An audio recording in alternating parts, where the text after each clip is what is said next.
verse mean by al-wajh, face? Is it between the object between the two ears? Some believe that is what we mean by, that is what the verse means by face. Some say face should be what is in between the two ears, and the beard should also be taken care of by soaking it with water.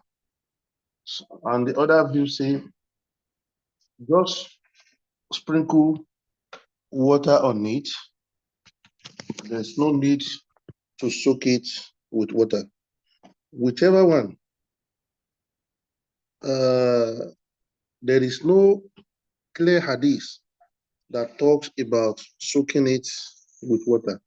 So the most important thing is just to let the water get into whatever that is in between the two ears. So I think that is understood. And the next one is Ghuslul Yadayn, washing two hands. What does the verse mean by washing the two hands? You know, we have talked about washing the two palms, or the arms. That is different. Now the hand. What did the verse, or does the verse mean by hand? Because it says, "Wa aydiyakum ila al-marafiq." Wash your hand till the elbow. The elbow. Okay, let's now dwell into the Arabic lexicon. What does it mean when they say al-yadu in Arabic language? Some scholars of language say اليد أيضا في كلام العرب تطلق على ثلاثة معاني. They said hand could mean three things. The word yadu could mean three things in Arabic language. One, al-kaffu faqat, just the arms only. Two, al-kaffu was zira, the arms to the elbow. Three, al-kaffu was zira'u wal-adud, the arms, the elbow, even the object, the limb in between the shoulder and in between the elbow and the shoulder, the limb in between is also regarded as al-yadu. How do we now perform ablution? Based on this linguistic analysis, or let me say, semantic implication of the word al-yadu. Do we now start from the arms till the shoulder, or we start from the arms to the elbow? The answer is Quran has made it definite. It says, وَأَيْدِيَكُمْ إِلَى الْمَرَافِقِ. Wash your hands till the elbow. So do not go beyond the elbow, because if Quran wanted us to wash from the arms till the shoulder, it would have said, وَأَيْدِيَكُمْ, wash your hands. Then we will now be arguing on the semantic implication of the word hand. But he mentioned arms till elbow, till the elbow. So there's no need of taking or winding the meaning till the limb. So that is very, very clear. وخرج مسلم في صحيحه عن أبي هريرة. Imam Muslim made an assertion in his Sahih concerning the hadith of Abu Hurairah, أنه غسل يده اليمنى حتى أشرع في العضد. They said Abu Hurairah washed his right hand till the limb. ثم اليسرى كذلك. Then ثم اليسرى كذلك. And he also washed the left hand till the limb. ثم غسل رجله اليمنى. حتى أشرع في الساق. Then he also washed his leg, his foot, right foot. Till what? Till where? Till the ankle, the shin. ثم غسل اليسر كذلك. Then the second one the same way. ثم قال هكذا رأيت رسول الله صلى الله عليه وسلم يتوضأ. Then he now said, this is how I saw the Prophet of Allah, may Allah be pleased with him, perform his ablution. So according to the narration of Bukhari on Abu Huraira, when you are washing your leg, you wash from the foot till the shin, in between the knee and the foot. And if you are washing your hand, you wash from hand to the limb. The limb. So this is what Abu Huraira said. وهو حجة لقول من أوجب إدخالها في الغسل. And this is the evidence of those who say, those who are of the opinion that it is compulsory to wash the hands. لأنه إذا تردد اللفظ بين المعنيين على السواء وجب أن لا يصار إلى أحد المعنيين إلا بدليل، وإن كانت إلى في كلام العرب أظهر في معنى الغاية منها في معنى مع، وكذلك اسم اليد أظهر فيما دون العضد منه فيما فوق العضد. Even though it is clear in the language of the Arabs that when they say hand, what is most popular is the arms and the elbow, from the arms to the elbow, not to the limb. فقول من لم يدخلها في من جهة الدلالة اللفظية أرجح، وقول من أدخلها من جهة هذا الأثر أبين، إلا أن يحمل هذا الأثر على الندب والمسحلة محتملة كما ترى. وقد قال قوم إن الغاية إذا كانت من جنس ذي الغاية دخلت فيه، وإن لم تكن من جنسه لم تدخل فيه. So all these are explanations on the different opinions that say from arms to the elbow, and from arms to the limb. So, but the most popular one is to wash the hand from arms to the what? To the elbow. So that is the most popular, and whoever does it beyond that is also on the right path. I think it is clear. Hello? نعم شيخ. Sure. Let's move further. المسألة السادسة من التحديد مسح الرأس. Another pillar of wudu is مسح الرأس, wiping the air, wiping the head, wiping the head. How do we wipe the head? اتفق العلماء على أن مسح الرأس من فروض الوضوء. Scholars are of the same opinion that wiping the head is part of the obligations of what? Of ablution. No, it's part of obligation of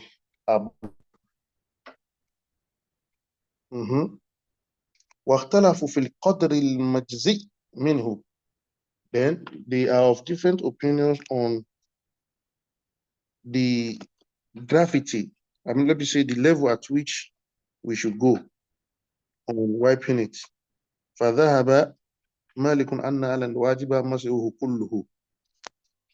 Imam Malik and his school of thought and the subscribers to his school of thought say it is compulsory that we wipe from the frontage to the last place where the hair grows. Then Shafi'i وبعض أصحاب مالك وأبو حنيفة. Then not only what Imam Shafi'i and some subscribers to the view of Abu Hanifa, they said إلى أن مسح بعضه هو الفرد, that wiping a part of the head is the obligation, not whole. So this is their opinion. Let's move forward and see what they want to derive here. ومن أصحاب مالك من حد هذا البعض بالثلث. In the school of thought of Malik, some of them believe that dividing our head into three is the 1/3 of it is compulsory, but the other 2/3 is not compulsory. ومنهم من حده بالثلثين. Some said the 2/3 of it is compulsory. وأما أبو حنيفة فحده بالربع. Abu Hanifa said 1/4 of our head is compulsory to be wiped. وحد ما هذا القدر من اليد الذي يكون به المسح، وقال إن مسحه بأقل من 3 أصابع لم يجزئ. وأما الشافعي فلم يحد في الماسح ولا في الممسوح حدا. Imam Abu Hanifa said, if water has touched it from your hand, then you have done the necessary things. But the other Imam, who is Imam,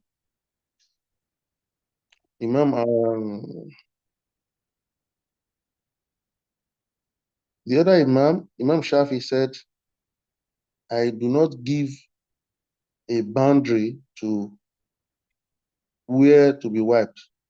Allah has mentioned head, then let it touch every part of your head. Are we there? Hello? نعم Sheikh. Yes. So all these arguments are not necessary when we deeply think of them. Allah has mentioned head, then let's wipe our head. So, but we still need to listen to any author that is directly from the Prophet, that this is how the Prophet used to do it. وحصل هذا الاختلاف في الاشتراك الذي في الباء في كلام العرب. Why this argument? They didn't just argue. Something led to the argument, and that is the ba, the letter ba, where Allah says, "Wamsahu bi ru'usikum." He used ba. He didn't say "Wamsahu ru'usakum." If he says "Wamsahu ru'usakum," it means wipe your head. But when he says "Bi ru'usikum," he said "Bi ru'usikum." That's why there was an argument. There was an argument on this. What do that ba stand for? This is why you can't just be a scholar by reading Islamic text in another language. You have to read it. You have to be well versed efficiently in Arabic language, because there is always a need for your prowess of lexicography, your lexical prowess, and some other things concerning the language of the Arab. وأصل هذا الكتاب في اشتراك الباء، وذلك أنها مرة تكون زائدة مثل قوله تعالى تنبت بالدهن. At times that back could just stand there for style, and at times it will stand there for semantic implication. So which one did we know that Allah mean in this verse? That is why they are going forth and back in saying 1/3 of the head should be wiped, 2/3 of the head should be wiped, 1/4 of it should be wiped. So, but the most important thing is that Anna Nabiya sallallahu alayhi wasallam, in the hadith of Mughira, it is reported that the Prophet of Allah, may Allah be pleased with him, tawadda'a, he also performed ablution. فَمَسَحَ بِنَاصِيَتِهِ, And while putting on his turban, he only did what? He wiped his the early the beginning. Let me say the beginning part of his head, the forehead, from where the hair grows, just that till where the rawani, the turban, reaches. So he didn't mention that he wiped all his head. He was putting on the imama, that is turban. Then the first layer of the hair, let me say the forehead till the beginning of the hair, is where the Prophet of Allah wiped. وَإِنْ سَلَّمْنَا أَنَّ الْبَاءَ زَائِدَةٌ.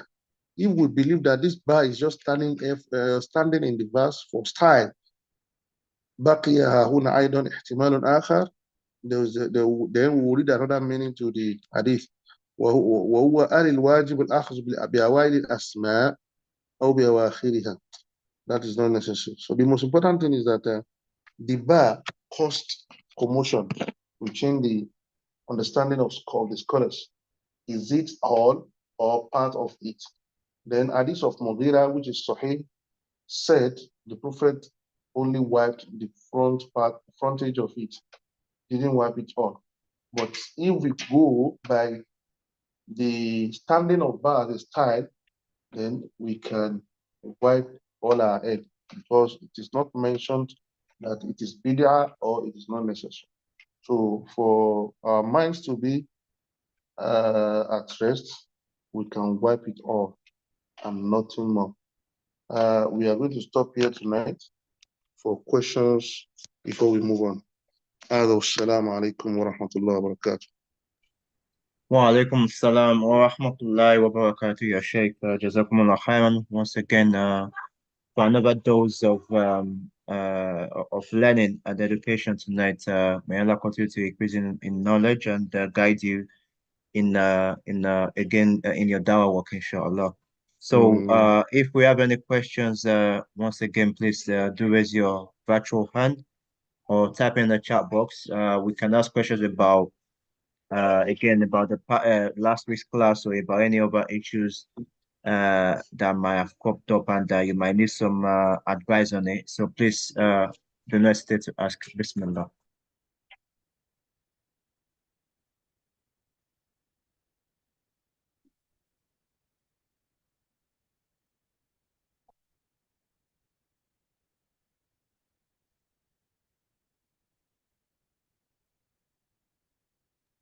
Brother Sharif, please go ahead. Yeah, assalamu alaikum warahmatullahi wabarakatuh. So, Jazakallah khairan, Ustaz, for the lecture today. So, my question is regarding the compulsory part of ablution that was mentioned in the Holy Quran. As we all know that we have only 4 areas were mentioned in the Holy Quran. If for some reason maybe someone is in hurry or that person doesn't have time, so he couldn't fulfill all the sunnah part of the ablution, like washing the hand 3 times or washing the hand with the hand, and before you make the real wudu, wash your hand, then the 3 ones and all that. So that person was unable to complete all the sunnah part of the ablution. Then he just did the 4 areas, so which is the hand, the face, I think the leg, and the head as well. So does that suffice a thorough ablution for someone to perform salah, or is the ablution valid or not? Yeah. You have said all that. Does that suffice the thorough ablution? So if the word thorough was not mentioned, we'll have said yes. But if it was mentioned, or if it is mentioned, then we say no. So because the thorough ablution requires all aspects that we have mentioned, and then let's not forget that the Prophet of Allah said in one of his hadiths, sallallahu alaihi wasallam, that لولا أن أشق على أمتي, if not because I don't want to make things difficult for my ummah, لأمرتهم بالسواق عند كل صلاة. I will have enjoined them or ordered them, commanded them to do what? To be washing their teeth with siwak whenever they want to pray. So he didn't make it compulsory, but that shows it is of high level of necessity that one should wash his or her mouth while he wants to perform ablution. This is siwak, not even the mud mother. What about the mud mother that was reported that the Prophet did? So the most important thing is that let's do it the way the Prophet of Allah did it. Because if we are to hold on to the text of Quran only, wallahi, our Islam will not be complete. Yes, because the text of Quran in some area did not mention some certain things, while the hadith mentioned. So, but in the same Quran, Quran says, "Ma atakum rasul fakhuzuhu." Whatever the Prophet introduced to you should be embraced by you. Wa ma nahakum anhu, and whatever he forbids for you, fantahu, should be forbidden by you all. So he has introduced to us the way he used to do his ablution. Why not embracing it? So let's not look for the fardu, the sunnah. What we need to know is that if we forget an aspect of it, does it nullify our ablution? Like if we forget an important aspect of salat, that will necessitate us to do what? Sujudu sahw, whether qabli or ba'd. But in ablution, if you forget any aspect of this that are not fard, that should be the point of our question. Does it invalidate my ablution or not? So my own submission is that let's do it the way we are used to it, because that was how it was reported from the Prophet. But if we forget a sunnah aspect of it, does it make it invalid? No. Thank you for the question. Yeah, Jazakallah khairan. Can I ask one more question, please?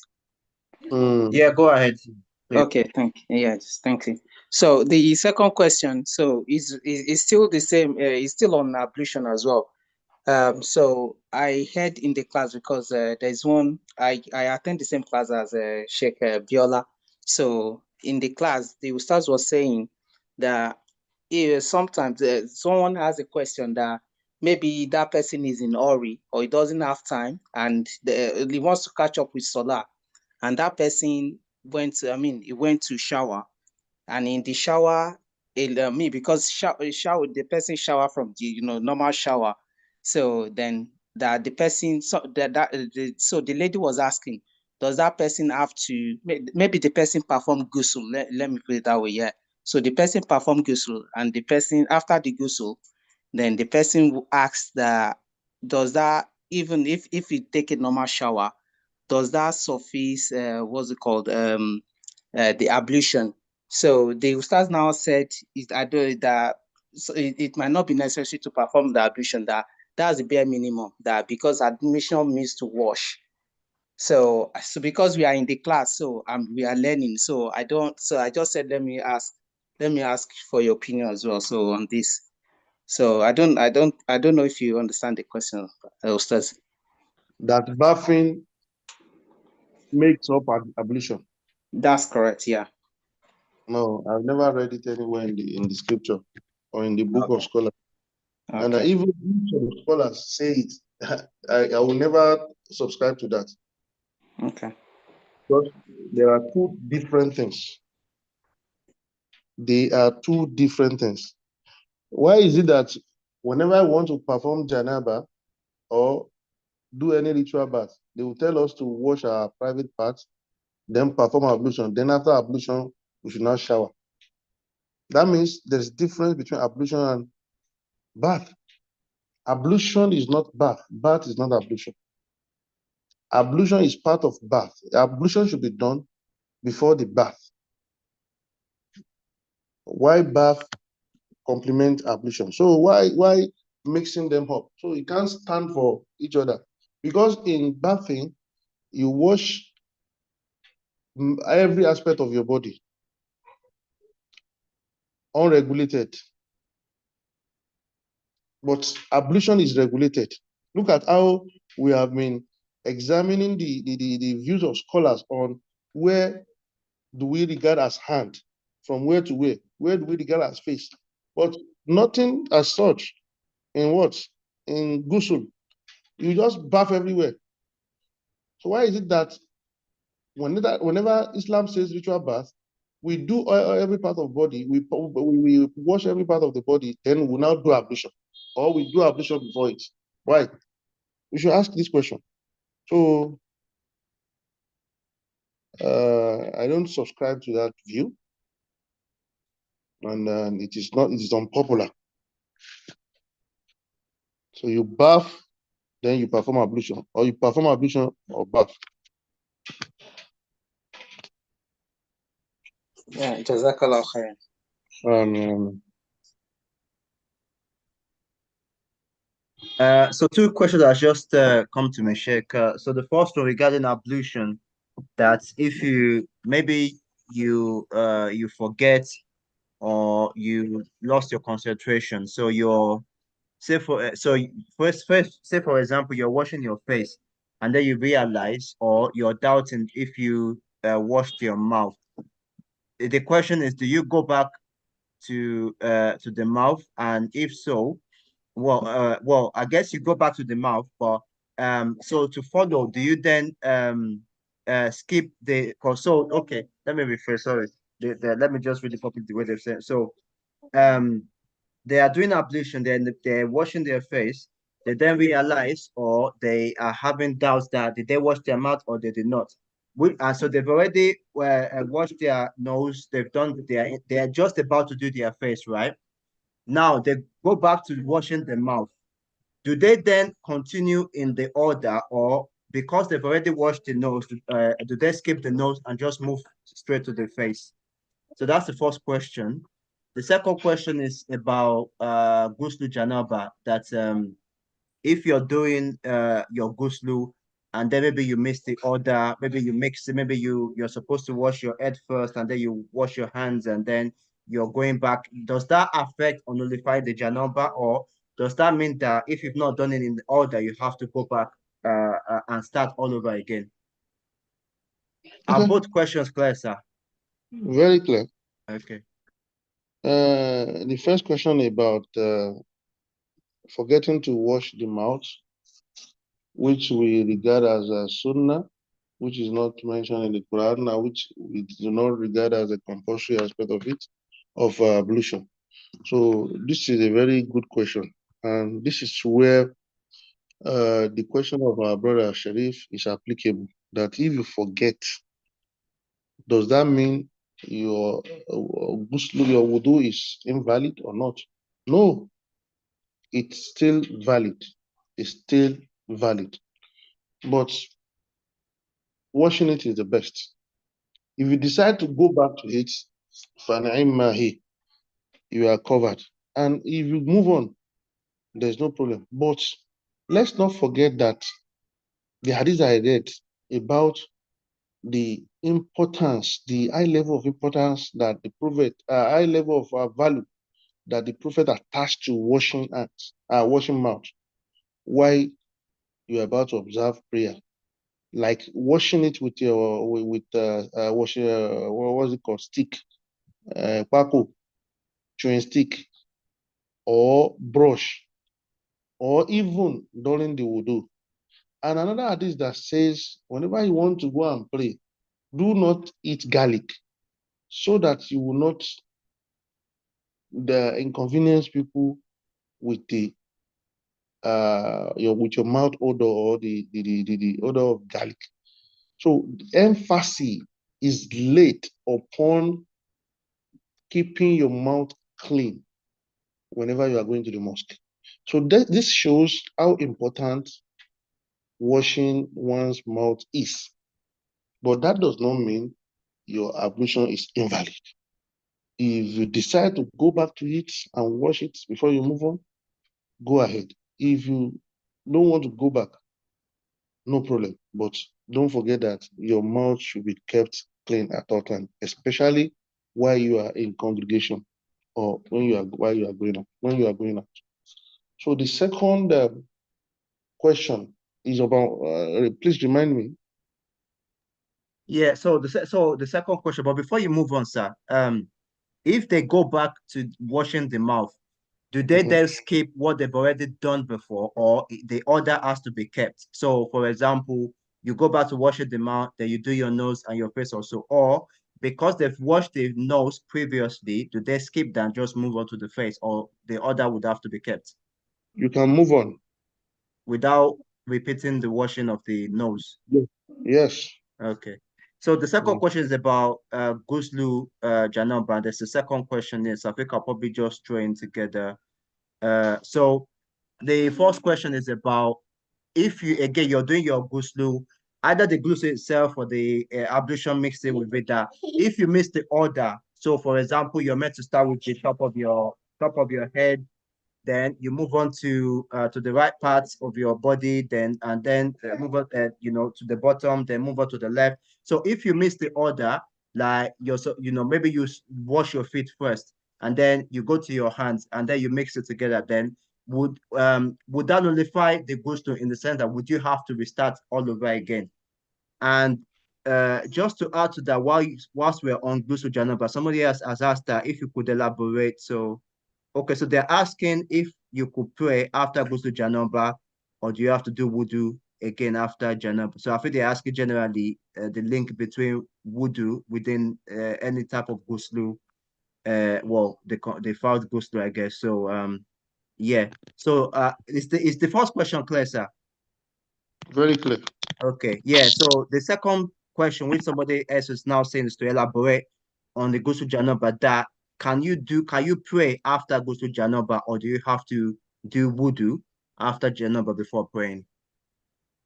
Janaba comprises wudu. I've said it. Any ritual bath in Islam comprises wudu. You just have to do ablution in any ritual bath, and that wudu can is as good as the normal wudu for salat. You can pray with that wudu when you are taking your ihram at Hajj. You do the normal ghusl ritual bath the way you do janaba. Then you perform ablution, or you perform ablution before you do the wudu. That ablution, you go to the mosque and observe 2 rakah nafila before you proceed to Mecca to do Umrah or Hajj. So that wudu is as good as the normal wudu you would do for prayer. That's that about that. Let me now come back to the question concerning missing the orderliness of wudu.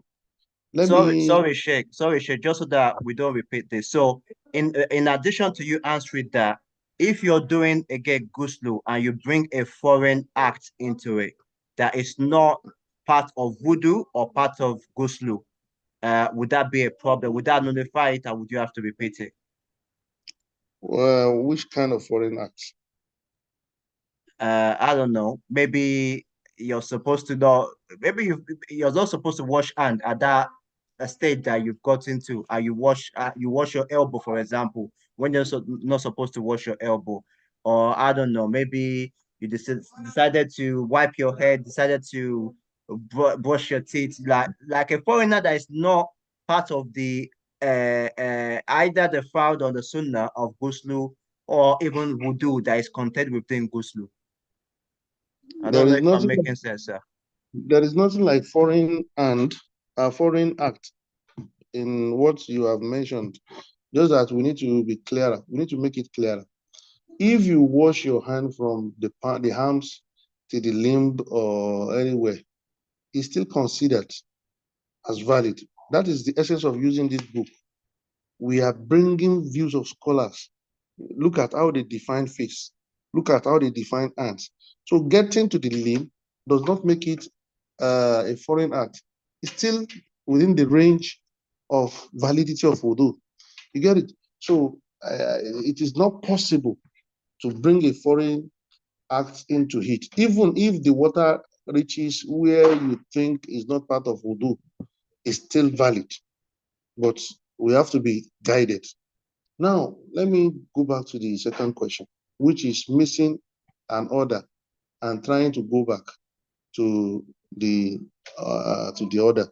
There is nothing like order in wudu and ghusl like janaba. The order is make sure the first thing you do is you're washing your private part, whether it is janaba, whether it is janaza, funeral, whether it is ihram for umrah or hajj, whether it is nifas, whether it is hajj. The first thing to do is washing your private part very well. Then you could do it this way. After washing your private part and you have ensured cleanliness, you could what? You can start with ablution, normal ablution. Then pour water on every part of your body. That is the simplest way, and that is what I do. I'll wash my private parts. I perform ablution completely.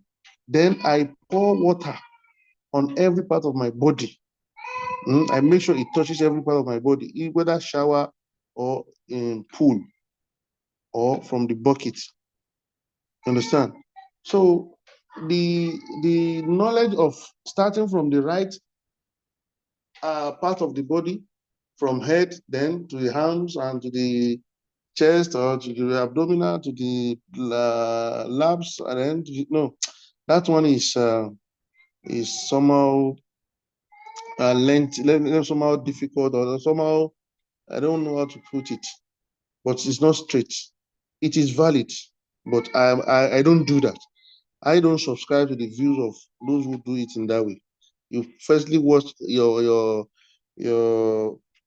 right part, then you come back to the left part.